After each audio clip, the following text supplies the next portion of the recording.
അല്ലാഹുവിന്റെ ഖുർആൻ പറയുന്നത് കേൾക്കുക. യാ അയ്യുഹല്ലദീന ആമനൂ ലയസ്തഅദിനുകുമുല്ലദീന മലകത് അയ്മാനുകും വല്ലദീന ലം യബ്ലുഗുൽ ഹുൽമ മിൻകും സലാസ മർറാത്ത്.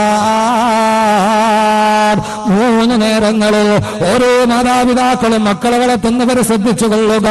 3 നേരങ്ങളിൽ അനുവനാട് നിങ്ങളുടെ പ്രായപൂർത്തി എത്താത്ത മക്കൾ, നിങ്ങളുടെ പ്രായപൂർത്തി എത്താത്ത മക്കൾ 3 നേരങ്ങളിൽ മാതാപിതാക്കളുടെ അനുവാദമില്ലാതെ അവര് കിടക്കുന്ന കിടപ്പറയിലോട്ട് കയറി വരാൻ പാടുള്ളതല്ല.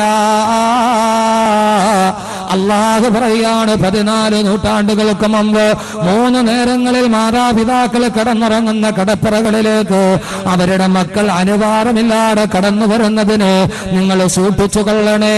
യാ അയ്യുഹല്ലദീന ആമനൂ, ഓ സത്യവിശ്വാസികളെ, അല്ലാഹു പറയുന്ന കാര്യത്തിൽ നിങ്ങൾക്ക് വിശ്വാസമുണ്ടെങ്കിൽ എങ്ങനെയാ കേൾക്കുന്ന വാർത്തകൾ വെച്ചനുസരിക്കാതിരിക്കുന്നത്? എങ്ങനെയാ? 3 നേരങ്ങളിൽ മാതാപിതാക്കൾ കടന്നിറങ്ങുന്ന കടപ്പറയിലേക്ക് അവരുടെ മക്കൾ അനുവാദമില്ലാതെ കടന്നു വന്നുകൂടാ എന്ന് അല്ലാഹുവിന്റെ വിശുദ്ധ ഖുർആൻ. പ്രത്യേക ശ്രദ്ധിച്ചോളി. വഴിതെറ്റുന്ന കൗമാരം ഞാൻ പറയാൻ പോവാ. എങ്ങനെ ഈ കുട്ടികൾക്ക് ഇതൊക്കെ പഠിച്ചത്? അള്ളാഹ് നൂറ്റാണ്ടുകൾക്ക് മുമ്പ് പറയാൻ നിങ്ങൾക്ക് അത്ഭുതം തോന്നാ. 3 സമയങ്ങളിൽ വാപ്പയും ഉമ്മയും കടന്നുറങ്ങുമ്പോ നിങ്ങളുടെ പ്രായപൂർത്തി എത്താത്ത മക്കൾ, 12, 11, 10, 6, 7 വയസ്സുള്ള കൊച്ചുമക്കളില്ലേ, ആ കൊച്ചുമക്കൾ 3 സമയങ്ങളിൽ അനുവാദമില്ലാതെ നിങ്ങളുടെ കടപ്പറയിലോട്ട് കടന്നു വരാൻ പാടില്ല. എപ്പോൾ? ഒന്നാമത്തെ സമയത കേട്ടിട്ടില്ലേ? ഇത് ഖുർആനാണ്. സൂറത്തുന്നൂർ. ഖുർആൻ സൂറത്തുന്നൂർ. ഖുർആൻ പറയാത്ത എന്താ ഉള്ളത്? ഇൻഷാ അല്ലാഹ് നമ്മുടെ 3 ദിവസത്തെ വിഷയവും ഖുർആനാണ്. ഇന്ന് ഖുർആനിലെ കൗമാരം, ഖുർആനിലെ സ്ത്രീ, ഖുർആനിലെ രാത്രി, 3 നമുക്ക് പറയണം. അല്ലാഹു തൗഫീഖ് നൽകി അനുഗ്രഹിക്കുമാറാകട്ടെ. 3 നേരങ്ങളിൽ പാടില്ല. ഒന്നാമത്തെ സമയം ഖുർആൻ പറയുകയാണ്, മിൻ ഖബിലി സ്വലാത്തിൽ ഫജ്ർ, സുബഹിന്റെ ബാങ്ക് കേൾക്കുന്ന സമയം, സുബഹിന്റെ ബാങ്ക് കേൾക്കുന്ന സമയം.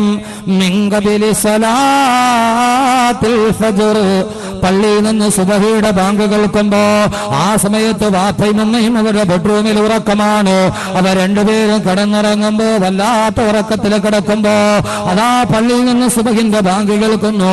മാതാപിതാക്കൾ അത് കേട്ടിട്ട് നമ്മൾ ചാടി എഴുന്നേൽക്കുമ്പോ അല്ലാഹുവിന്റെ ഖുർആൻ പറഞ്ഞു, ആ സമയത്ത് നിങ്ങളുടെ വസ്ത്രാഞ്ചലങ്ങൾ എവിടെയൊക്കെ മാറി നിൽക്കുന്നു എന്നറിയില്ല. നല്ല ഉറക്കത്തിലാണ്. ആ ഉറക്കത്തിൽ നിന്ന് ചാടി എഴുന്നേൽക്കുമ്പോ എവിടെയൊക്കെയാണ് മാതാപിതാക്കളുടെ വസ്ത്രം മാറിയിരിക്കുന്നതെന്നറിയില്ല. ആ സമയത്ത് നിങ്ങളുടെ പ്രായപൂർത്തി എത്താത്ത മക്കള് അവിടെ ഉണ്ടാവാതിരിക്കട്ടെ, അവര് കാണേണ്ടതാത്തതൊന്നും കാണാതിരിക്കട്ടെ എന്ന് അല്ലാഹു സുബ്ഹാനഹു വ തആല ധാരാ പറയുന്ന എല്ലാവരെയും സൃഷ്ടിച്ച മനസ്സുകളുടെ വികാരങ്ങളും വിചാരങ്ങളും അറിയുന്ന അല്ലാഹ് പറയുകയാണ്, ബാങ്ക് വിളിക്കുന്ന സമയം നമ്മൾ നല്ല ഉറക്കമാണ്. ആ ഉറക്കത്തിന് നല്ല ഉറക്കത്തിൽ കിടക്കുന്ന സമയത്താണ് സുബഹി ബാങ്ക് വിളിക്കണം, ഇല്ലേ? ഉറക്കം വരുമ്പോ തന്നെ ഒരു 10-12 മണിയാകും. കാരണം ഭയങ്കര ബേജാറാണ്, വിഷമം കാരണം ഉറക്കം വരൂല. കിടന്ന് പടച്ചവനെ അല്ലാഹു എന്ത് ചെയ്യും? നാളെ രാവിലെയാണ് നറുക്കെടുപ്പ്. കേരള സംസ്ഥാന ഭാഗ്യം 3 പോക്കറ്റ് ഇരിപ്പുണ്ട്.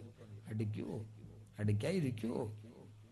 ആ ബേജാറിൽ കിടന്ന് 1-1.5 മണി ആ ഉറക്കം വരുമ്പോ ആ ഉറക്കത്തിന്റെ ഇടയിൽ നല്ല ഉറക്കത്തിലിരിക്കുന്ന സമയത്താണ് സുബഹിന്റെ ബാങ്ക് വിളിക്കുന്നത്, അല്ലേ? ആ ബാങ്ക് വിളിച്ചിട്ട് നമ്മൾ ചാടി എഴുന്നേൽക്കുമ്പോ സ്വാഭാവികമായിട്ടും കിടന്നുറങ്ങുന്നവരുടെ വസ്ത്രങ്ങൾ മാറിയിരിക്കും. അള്ളാഹു പറഞ്ഞ ഒന്നാമത്തെ സമയത്താണ്. അതുകൊണ്ട് എന്റെ ശബ്ദം കേൾക്കുന്ന എല്ലാവരും, എന്റെ സഹോദര സമുദായത്തിൽപ്പെട്ട അംഗങ്ങളാണെങ്കിലും, ഇത് യാ അയ്യുഹല്ലദീന ഒരു ലോകർക്കുള്ള സന്ദേശമാണ്. എല്ലാവരുടെയും മക്കളെ വളർത്തുക, മുസ്ലിമിന്റെ മാത്രം മക്കളെ വളർത്തേണ്ട സന്ദേശമല്ല. ഖുർആൻ ലോകത്തിന് മുഴുവനും സർവ്വ മനുഷ്യരെയും ഇരുട്ടിൽ നിന്ന് വെളിച്ചത്തിലേക്ക് നയിക്കാമെന്ന ഖുർആനാണ്. അതുകൊണ്ട് എന്റെ പ്രിയപ്പെട്ട സഹോദര സമുദായ അംഗങ്ങളാണെങ്കിൽ പള്ളിയിൽ ബാങ്ക് കേൾക്കുന്ന സമയത്ത് അമ്പലത്തിൽ സുപ്രഭാതം കേൾക്കൂലേ? അമ്പലമില്ല ഇവിടെ ഉണ്ട്. പള്ളിയിൽ ബാങ്ക് കേൾക്കണ അതേ സമയത്ത് നിങ്ങൾ സുപ്രഭാതം കേട്ടെഴുന്നേൽക്കുമ്പോ കൗസല്യ സുപ്രജാ രാമപൂർവ സന്ധ്യാ പ്രവർത്തതേ ഉത്തിഷ്ഠ നരശാതുലം കർത്തവ്യം ദൈവമാന്തിതം ഉത്തിഷ്ഠോദിഷ്ഠ ഗോവിന്ദ ഉത്തിഷ്ഠ ഗരുഡധ്വജ ഉത്തിഷ്ഠ കമലാകാന്ത ത്രൈലോക്യം മംഗളം ഗുരു കമലാകുത പിന്ദിന കുങ്കുമതോ നിയതാതുനി താതുല നീലധനോ രാവിലെ സുപ്രഭാതം കേട്ട് ഉറക്കമെടുന്നേക്കുമ്പോ അതേ സമയത്ത് മുസ്ലിം സഹോദരങ്ങൾ പള്ളിയുടെ മിനാരത്തിൽ നിന്ന് സുബഹിന്റെ ബാങ്ക് കേട്ടിട്ട് എഴുന്നേക്കുമ്പോ ആ സമയത്ത് എന്റെ സഹോദരങ്ങള് ആ സമയത്ത് നിങ്ങളുടെ വസ്ത്രാന്തരങ്ങൾ മാറിക്കിടന്നേക്കാം. അതുകൊണ്ട് നിങ്ങൾ ആ സമയത്ത് നിങ്ങളുടെ പ്രായപൂർത്തി എത്താത്ത മക്കൾ ആ സമയത്ത് അരുതാത്തതെന്ന് കുഞ്ഞുമക്കള് കാണാതിരിക്കട്ടെ. രണ്ടാമത്തെ സമയം വഹീന തലഊന സിയാബകും മിനൽ ഹീറ വഹീന തലഊന സിയാബകും മിനൽ ഹീറ. നട്ടുച്ച നേരത്ത് വിശ്രമത്തിന് വേണ്ടി നിങ്ങൾ കിടന്നുറങ്ങുന്ന സമയം. പുത്രരെ സ്നേഹിക്കുന്നവർക്ക് പുത്രൻ എന്ന് പറഞ്ഞാൽ തന്നെ ഒരു സംസ്കൃത വാക്കാണ്, മലയാളമല്ല. പുത് എന്ന് പറയുന്ന നരകത്തിൽ നിന്ന് മാതാപിതാക്കളെ ത്രാണി ചെയ്യിക്കുന്നവനാണ് പുത്രൻ.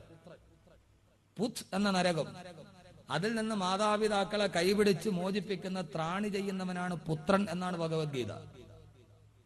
നമ്മൾ പറയുന്നു നാളെ പരലോകത്ത് നമ്മുടെ മക്കളുടെ കൈ പിടിച്ച് സ്വർഗത്തിൽ കൊണ്ടുപോകണം. പുത്രൻ എന്ന് പറയുന്ന വാക്കിന്റെ അർത്ഥം തന്നെ നരകത്തിൽ നിന്ന് മാതാപിതാക്കളുടെ കൈ പിടിച്ച് സ്വർഗത്തിൽ കൊണ്ടുപോകുന്ന മകൻ എന്നാണ് അസുരപുരാണ പ്രകാരം. അപ്പൊ അതുകൊണ്ട് എന്റെ പ്രിയപ്പെട്ട സഹോദരങ്ങളെ, രാവിലെ സുപ്രഭാതം കേൾക്കുമ്പോൾ ആയിക്കോട്ടെ, രണ്ട് ശാന്തിയുടെ മന്ത്രമാണല്ലോ അല്ലെ? അസതോമാ സദ്ഗമയ തമസോമാ ജ്യോതിർഗമയ നിത്യോമാ അമൃതം ഗമയ ഓം ശാന്തി ഓം ശാന്തി. അസതോമാ സദ്ഗമയ തമസോമാ ജ്യോതിർഗമയ. തമസ് പോയി ജ്യോതിസ് വരട്ടെ, അന്ധകാരം പോയി വെളിച്ചം വരട്ടെ. തമസോമാ ജ്യോതിർഗമയ, അന്ധകാരം മാറി വെളിച്ചം വരട്ടെ. ഖുർആൻ പറയുന്നു യുഖ്രിജകും മിനൽ ളുലുമാതി ഇലന്നൂർ. അന്ധകാരത്തിൽ നിന്ന് വെളിച്ചത്തിലേക്കാണ് ഈ ഗ്രന്ഥം വെളിച്ചം വീശുക. എന്തോന്ന്? അന്ധകാരത്തിൽ നിന്ന് വെളിച്ചത്തിലേക്കാണ് ഈ വെളിച്ചം. അതുകൊണ്ട് എന്റെ ശബ്ദം കേൾക്കുന്ന എന്റെ പ്രിയപ്പെട്ട സഹോദര സമുദായങ്ങളോട്, സഹോദരങ്ങളെ ഞാൻ ചോദിക്കുകയാണ്, രണ്ടാമത്തെ നേരം നട്ടുച്ച നേരത്ത് വിശ്രമിക്കാൻ വേണ്ടി ഞങ്ങൾ വസ്ത്രങ്ങൾ ഉരി മാറ്റുന്ന സമയം. അതായത് ഇപ്പൊ തന്നെ ആ സമയം, നല്ല നട്ടുച്ച നേരം. നമ്മള് മഞ്ഞമലയെന്ന് നേരെ നടന്ന് ഇവിടെ എത്തി. എന്തുവാ, കണ്ടുകുളത്തെത്തി. കണ്ടുകുളല്ലേ? കണ്ടുകുഴി. ഓ,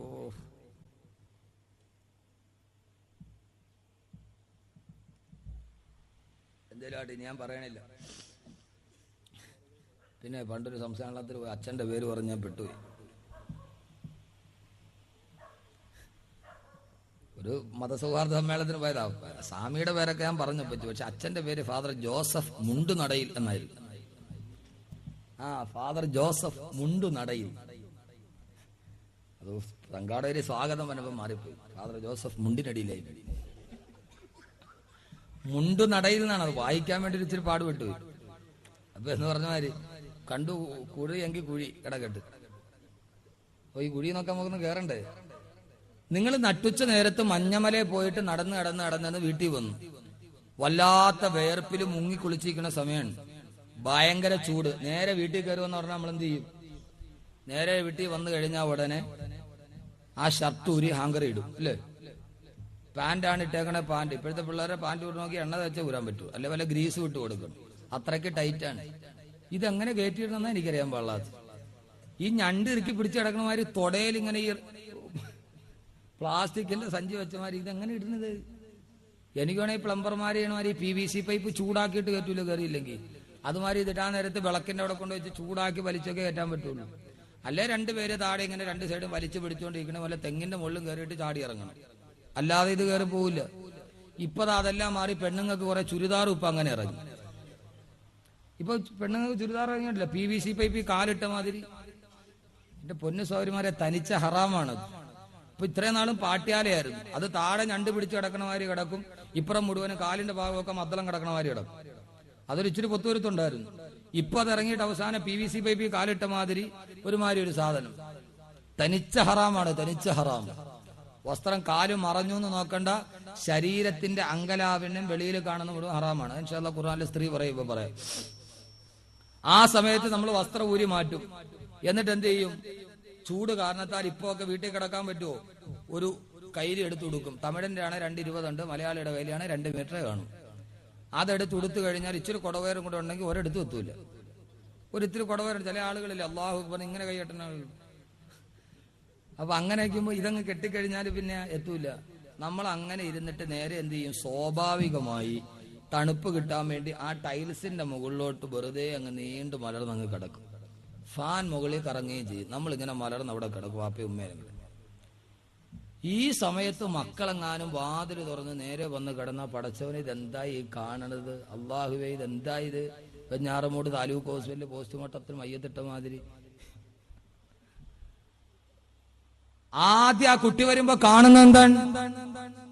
ഈ ഒരവസ്ഥയാണ്. അള്ളാഹുവിന്റെ ഖുർആൻ പറഞ്ഞു, വഹീന തലഊന ഫിയാബകും മിനൽ ലഗീറ, നട്ടുച്ച നേരത്ത് നിങ്ങളുടെ വിശ്രമത്തിന് വേണ്ടി നിങ്ങൾ വസ്ത്രങ്ങൾ മാറ്റുന്ന നേരം ആ സമയത്ത് നിങ്ങളുടെ കുഞ്ഞുങ്ങൾ ആ പരിസരത്ത് വരാതിരിക്കട്ടെ, ആ കുഞ്ഞുങ്ങൾ പരിസരത്ത് വരാതിരിക്കട്ടെ. മൂന്നാമത്തെ നേരം മിൻ ബഅദി സലാത്തിൽ ഇശാ, മിൻ ബഅദി സലാത്തിൽ ഇശാ, ഇശാ നമസ്കാരം കഴിഞ്ഞ് നവദമ്പതികൾ മുഴുവനും മൗനാനുരാഗത്തിന്റെ മേഖലകളിലോട്ട് നടന്നു പോകുന്ന സമയം, നിങ്ങൾ ഭാര്യ ഭർത്താക്കന്മാരെ കിടപ്പറ പങ്കിടുന്ന സമയം, അള്ളാന്റെ ഖുർആൻ പറയുകയാ, ഈ 3 നേരങ്ങളും നിങ്ങളുടെ മക്കൾ അവിടെ ഉണ്ടാവാൻ പാടില്ല എന്ന് പറഞ്ഞാൽ അതിന്റെ അർത്ഥം എന്താ? എന്റെ മാതാപിതാക്കളെ ഗൗരവമായി ചിന്തിക്കണേ. ഇത് കാണുന്നത് കൊണ്ട് മക്കൾ വഴിതെറ്റി പോകുമെന്നല്ല. ആ മക്കളെ നിങ്ങൾ വളർത്തുന്ന സാഹചര്യം നല്ല സാഹചര്യമായിരിക്കണം. നിങ്ങളുടെ വീടിന്റെ ഉള്ളിൽ ഹറാമ് കാണിച്ച് മക്കളെ വളർത്തരുത്. ഇത്ര പോലും സൂക്ഷിക്കാൻ ഖുർആൻ നിങ്ങളോട് പറയുമ്പോ 10:30 മണിയായാലും ടി വി ഓഫാക്കാതെ MTV യും ഫാഷൻ ടിവിയും കാണിച്ച് ഇടത്തും വലത്തും മക്കളെ ഇരുത്തിയിട്ട് ഫാഷൻ ഷോ കാണിച്ചു കൊടുക്കുന്ന എന്റെ പ്രിയപ്പെട്ട മുസ്ലിം മാതാപിതാക്കളെ, സീരിയലിന്റെ കഥകൾ കാണിച്ചു കൊടുത്തിട്ട് എത്രയോ മക്കളാണ് ജനൽക്കമ്പിയിൽ ആത്മഹത്യ ചെയ്തത്. സീരിയലിന്റെ കഥ കാണിച്ചിട്ട് മക്കൾക്ക് കാണിച്ചു കൊടുക്കുമ്പോ രാവിലെ മുതൽ പാതിരാത്രി വരെ ലോകത്തുള്ള കയ്യിൽ പൊതിഞ്ഞ സൂക്കകെട്ടിൽ വെച്ച് ഈ ലോകത്ത് നിന്ന് നാം യാത്രയാകുമ്പോ,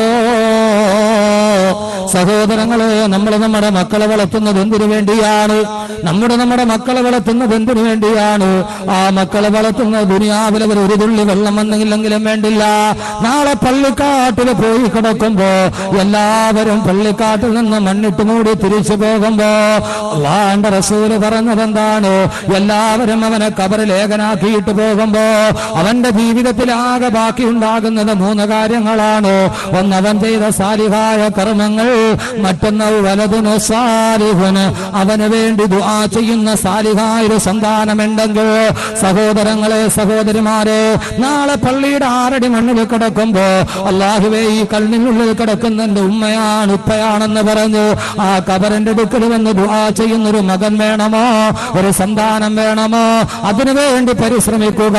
അല്ലാഹു നമ്മുടെ മക്കളെ അങ്ങനെയാക്കി പെരുമാറാകട്ടെ.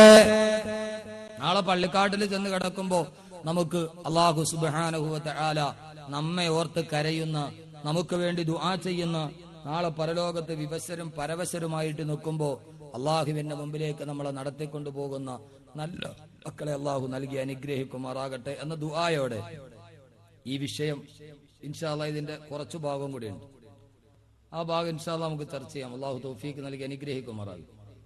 അല്ലാഹു തൗഫീഖ് നൽകി അനുഗ്രഹിക്കുമാറാകും.